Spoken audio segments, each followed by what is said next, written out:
Bonjour, je vais répondre à une question qui m'a été posée. Je vais donner une piste de départ pour l'exercice de la deuxième fiche. Donc je récapitule un petit peu tout ce qui se passe. On nous donne un triangle, on nous donne des conditions sur les longueurs, on nous dit que RS parallèle à NP. Alors ici, que la première fois quand on voit la figure, on se dit elle n'est pas parallèle, sauf que c'est donné dans l'énoncé.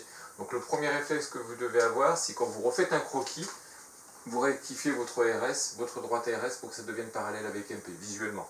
Donc ensuite, deuxième chose, il va falloir reporter les longueurs de la figure. Donc MR c'est 2, RN c'est X, MS c'est 3, SP c'est 2. Donc maintenant, là, on arrive à l'énoncé. Donc là, on nous parle de théorème de Thalès, puis démontrer qu'on a cette relation-là. Donc là, ici, il faut, au moins au départ, il ne faut pas trop se poser de questions. Il nous faut un théorème de Thalès. Ici, on a deux droites parallèles. On a une configuration de Thalès, il faut se lancer. Donc il faut rappeler les deux choses importantes pour avoir le retour d'utiliser le théorème de Thalès, les droites séquentes et les droites parallèles. Donc ici, vous me fabriquez une phrase avec les droites séquentes, en précisant en quel point.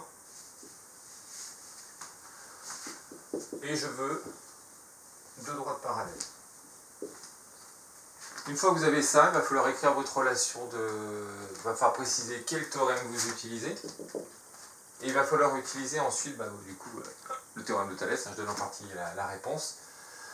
Le point qui est en face des deux droites parallèles. Alors oui, important, théorème de Thalès, pour que vous puissiez écrire vos fractions, il va falloir mettre de la couleur sur vos droites. Donc par exemple ici je mets du rouge, et là je vais mettre du vert.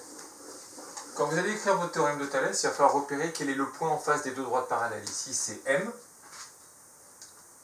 Donc ici, vous savez que votre M, vous allez le retrouver 4 fois. À vous ensuite d'écrire le reste des fractions. Et puis après, vous remplacez par les valeurs que vous connaissez. Alors, une petite remarque. La longueur MN, il va falloir réfléchir un petit peu parce que c'est à la fois la longueur MR plus la longueur RN.